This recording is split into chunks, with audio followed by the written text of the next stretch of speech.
আজকে গরুর মাংস রান্না হবে, গ্যাস নিয়ে আসতে, গ্যাস কম। এই যে গরুর মাংস দিয়ে রাখা হয়েছে, আর এই যে মুরগির তরকারি হয়ে গেছে, আর একটু হবে, আর গরুর মাংস কষা নিয়ে গেছে।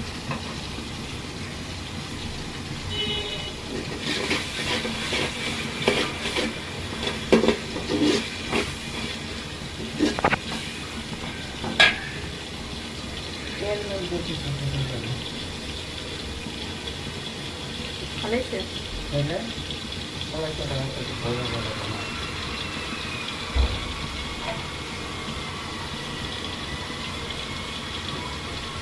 তো এইটা থাক কি করে উঠতেছে পুরো বলতে থাকে সিদ্ধ হয়েছে না, গোপন একটু মাংস গোটা দিলে একটু ভরুন যায়, হ্যাঁ মাংস গোটা দিলে একটু ভরুন যায়।